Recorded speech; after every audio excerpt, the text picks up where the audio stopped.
नमस्कार, छत्तीसगढ़ की तमाम बड़ी खबरों के साथ मैं हूं रेशमा। आइए देखते हैं आज की सुर्खियां। सीएम भूपेश बघेल ने राजभवन के विधिक सलाहकारों को बताया भाजपाई, कहा आरक्षण विधेयक अनंत काल तक अपने पास रखे राज्यपाल। पूर्व मंत्री बृजमोहन अग्रवाल ने कांग्रेस को बताया करियर किलर, कहा आरक्षण का पेच फंसाकर युवाओं के भविष्य से कर रहे खिलवाड़। और छत्तीसगढ़ विधानसभा का शीतकालीन सत्र 2 जनवरी से, आरक्षण के मुद्दे को लेकर सदन में हंगामे के आसार।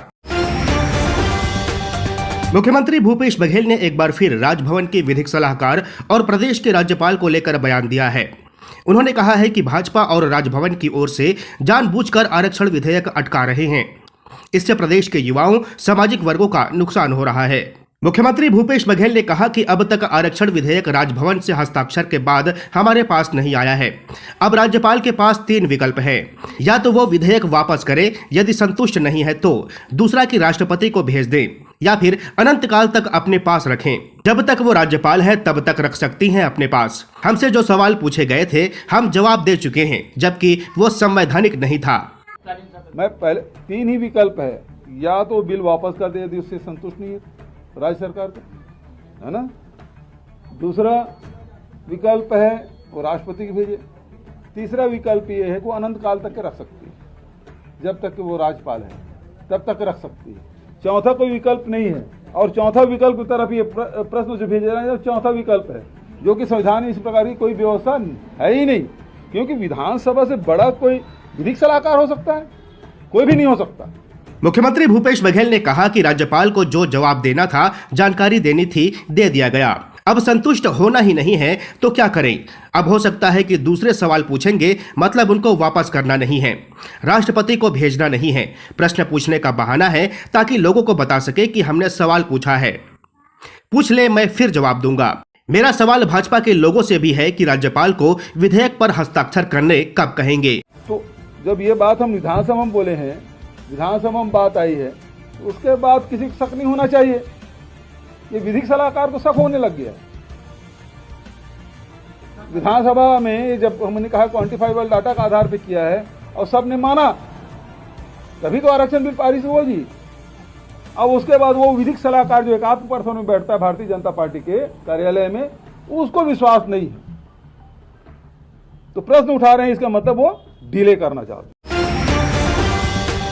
भाजपा विधायक और पूर्व मंत्री बृजमोहन अग्रवाल ने कांग्रेस के आरोपों पर पलटवार करते हुए कहा कि भाजपा की सरकार जब तक रही, इस प्रदेश में 58% आरक्षण की व्यवस्था को बचाए रखने का काम किया। पूर्व मंत्री बृजमोहन अग्रवाल ने कहा कि कांग्रेस के अनुसूचित जनजाति, पिछड़ा वर्ग और अनुसूचित जाति के लोगों को ठगने का काम किया है।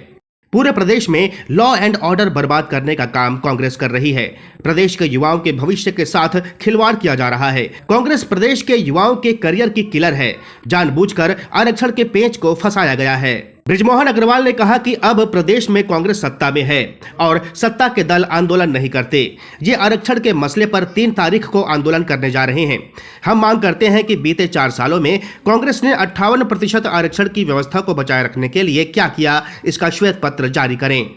हम भूपेश बघेल जी से जानना चाहते हैं कि हमारे अनुसूचित जनजाति आदिवासी वर्ग का 32% आरक्षण समाप्त करने के लिए कौन दोषी है। जब 2012 से यह लागू था, 19 सितंबर 2022 तक लागू रहा। 4 साल से भूपेश बघेल जी की सरकार है। इस सरकार ने उस 32% आरक्षण को बचाए रखने के लिए, जीवित रखने के लिए क्या क्या किया। क्या भूपेश बघेल जी इसके ऊपर में श्वेत पत्र जारी करेंगे कि 4 सालों में आदिवासी समाज का 32% आरक्षण बचाए रखने के लिए उन्होंने क्या क्या प्रयास किए। भाजपा के आरोपों पर प्रदेश कांग्रेस संचार विभाग के अध्यक्ष सुशील आनंद शुक्ला ने कहा कि पूर्व मंत्री बृजमोहन अग्रवाल की पत्रकार वार्ता से स्पष्ट हो गया है कि भाजपा नहीं चाहती कि राजभवन आरक्षण विधेयक पर हस्ताक्षर करें। बृजमोहन अग्रवाल ने अपनी पत्रकार वार्ता में एक बार भी नहीं कहा कि आरक्षण विधेयक पर तत्काल निराकरण हो। वे बार बार विधेयक के संबंध में अनावश्यक बातें करते रहे, लेकिन विधेयक पर राजभवन हस्ताक्षर करे। हस्ताक्षर क्यों नहीं हो रहा है, इस संबंध में भाजपा की ओर से कुछ नहीं कहा गया। कांग्रेस की सरकार है, सर्व समाज के लिए आरक्षण का प्रावधान किया गया है, तो ऐसी स्थिति में छत्तीसगढ़ में इस बिल को भारतीय जनता पार्टी रोक रखी है। ये भारतीय जनता पार्टी की नीयत है। यह चीज स्पष्ट हो गया है इनके कार्य प्रणाली से। ये नहीं चाहते हैं कि छत्तीसगढ़ के सर्व समाज को 76% आरक्षण मिले। भारतीय जनता पार्टी की आरक्षण विरोधी नीति के कारण यह स्थिति पैदा हुई है। भारतीय जनता पार्टी आरक्षण किलर पार्टी है। छत्तीसगढ़ विधानसभा का शीतकालीन सत्र नए साल के दूसरे दिन 2 जनवरी से शुरू होगा।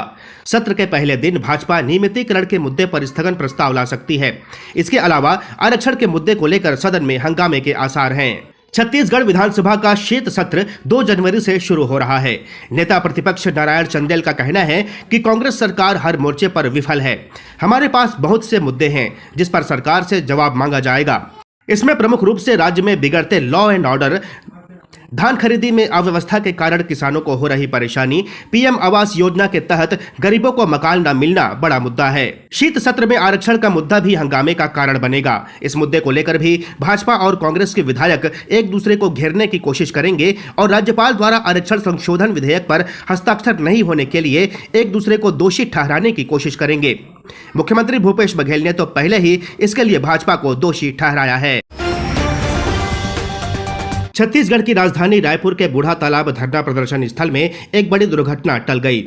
धरने पर बैठे शिक्षकों में से एक शिक्षक ने खुद को रस्सी के सहारे फांसी पर लटका लिया। आनन फानन में पुलिसकर्मियों ने दौड़कर उसे फंदे से उतारा। रायपुर के बूढ़ा तालाब धरना स्थल पर सैकड़ों शिक्षक 2 दिन से धरना और भूख हड़ताल के साथ प्रदर्शन कर रहे हैं। धरना प्रदर्शन के दौरान अचानक जांजगीर चांपा निवासी शिक्षक धर्मा जांगड़े ने खुद को रस्सी के सहारे फांसी पर लटका लिया। धरना स्थल पर ड्यूटी में तैनात पुलिसकर्मियों ने दौड़कर उसे फंदे से उतारा। इसके बाद शिक्षक धर्मा जांगड़े का मेडिकल जांच कराया गया। फिलहाल उनकी हालत अब सामान्य है। फिलहाल बुलेटिन में बस इतना ही। मुझे दीजिए इजाजत। नमस्कार।